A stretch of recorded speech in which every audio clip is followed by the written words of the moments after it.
Hello there, my diecast family. How's everybody doing? First of all, let me start off by saying Happy Thanksgiving, because when you guys see this video, I'm going to schedule it for the Wednesday right before Thanksgiving. So yeah, it's kind of a holiday theme. And by the way, as you can see, we're going to do a model train themed video again. I got a new addition to the family here I want to show off. I have out in the living room, the tree is up, all decorated. I got the dual track with the trains and the dual controllers and the snow blanket and some snowy trees, and it looks pretty cool out there. So I'm going to do a video showcasing that. You get to see these boys in action and everything, okay? And beautiful passenger cars. It's a treat. So you've probably seen the passenger cars briefly in some of the shorts I've done with the model railroad. But this video I'll shoot will be a little more in-depth one, okay? All right, so let's get into the new member of the family here. So what we have here is what's known as a Blue Box Athearn. I'll show you the box it came in, okay? Athearn was for a lot of years the gold standard of HO model railroading. And I'm going to show you some of the reasons why, okay? Now, you know me, I'm a fan of the Santa Fe Railroad. And I had this beautiful FP45. That's a Mahano Tanika by AHM version, okay, with 8-wheel drive. This one I'm going to show you here, this Athearn, has something called flywheel drive. In fact, this little page I'm going to show you right here, okay, it shows you a diagram of all the parts, replacement parts. And you'll notice here in the corner, L. Munson, that was probably the engineer who drew all this. And check that out. What's that say there, guys? 6 of 73, June 1973. So we're dealing with a locomotive that is over 50 years old. Now, let me tell you something, guys. There's a big difference between an Athearn locomotive being 50 years old and a Tyco. Okay? All right? This baby works great. Okay? And I removed the body beforehand because I wanted to be able to show you what the guts look like. And I think you're going to find it really interesting. Okay? So I went with this color scheme because I already had the silver and red. Decided to go with this beautiful yellow and blue that's similar to the my hood unit that I have out there, the SD40. Now, about these colors. So the general rule was if you saw the red and silver, it was for passenger duty. And if you saw the yellow and blue, it was for freight duty. But not all the time. Sometimes it could be interchangeable. In fact, there was quite a number of these locomotives that were formerly for freight duty that got converted to passenger duty. And they make a modification to it. And what the main modification they do is they change the gearing, because a freight train has to have different gearing to pull a much longer, heavier load. A passenger train needs to be geared to achieve a higher speed, like well over 100 miles an hour, and be able to cruise at that speed for long distances, because passenger trains run on a different schedule than freight trains do. All right, so let's take a look at this. I'm going to show you the guts of this thing. This is fascinating stuff. So it has 12 wheels, and you should know that all 12 wheels are driven. Yes, that's right. This is a pulling powerhouse. Now, what's the other thing you notice about this? There's no wires. Everything is done using metal contacts. That is an engineering marvel to me. I mean, especially considering the era that this came out of. This is from the 70s. Now, these flywheels. I was talking to my guy at the model railroad store, and he said that the flywheels were used to introduce driveline smoothness.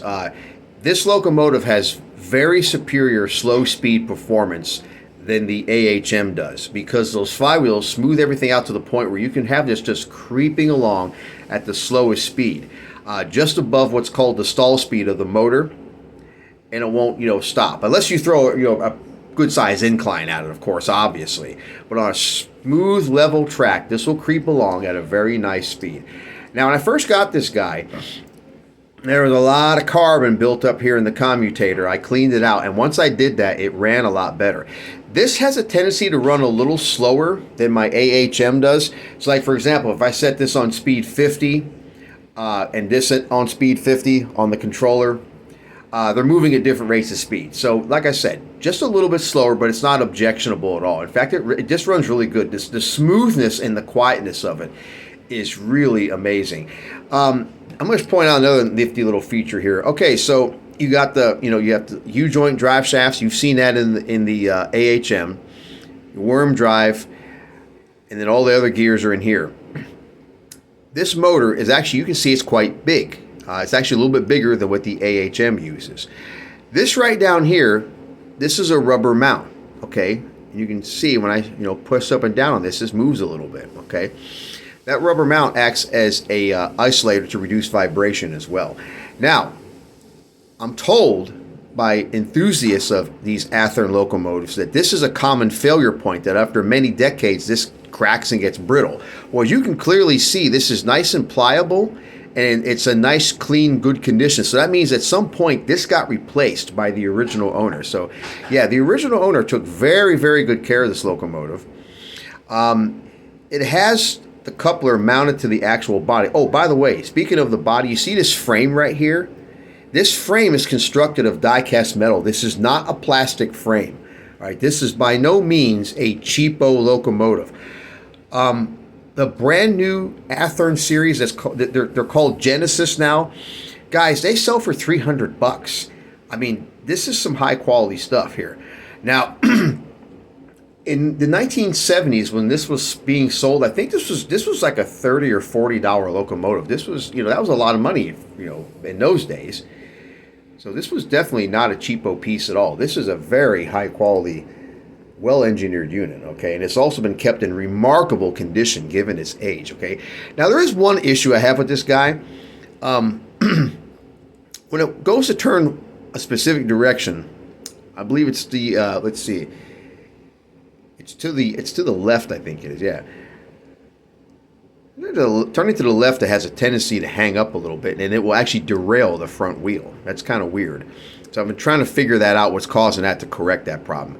But when I travel the other direction, where it's just turning to the right, it's actually fine. All right. Yeah, this flywheel drive, to me, I mean, this is really old school now, but they still use it to this day because it promotes driveline smoothness. And I'm told that these are obviously made of brass. There were some of these Athearns that were made with the steel one. All right. So I'm going to snap the body on for you, so you can see what it looks like fully assembled. And by the way, the body is actually very easy to get off and on this guy. It's not difficult at all.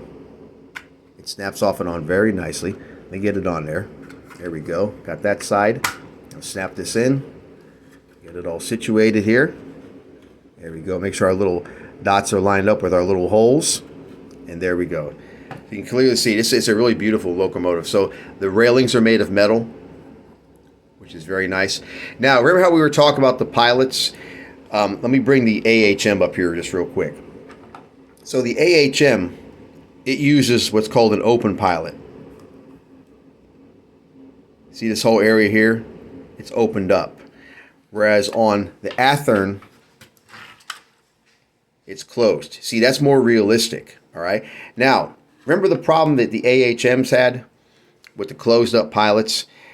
On certain tight radiuses like kind I have out there, they tended to derail the first car. Now, when this is moving passenger cars, it's fine. But also, Athearn has a pretty wide degree of swing. You see all that swing that's got? That helps you out. But I did try this with a freight car earlier, and it kept derailing the freight car. But that also could be because it was a very short freight car. Probably if I use a longer one, it would be all right. Or if I put an extended coupler on there. You can see that's not bad for something that was built in probably about the early to mid part of the 70s. The guy I bought this from, he really took good care of it. And he sold to me for a very fair price too.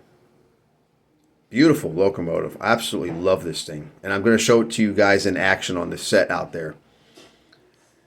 You got the metal railings in the back here.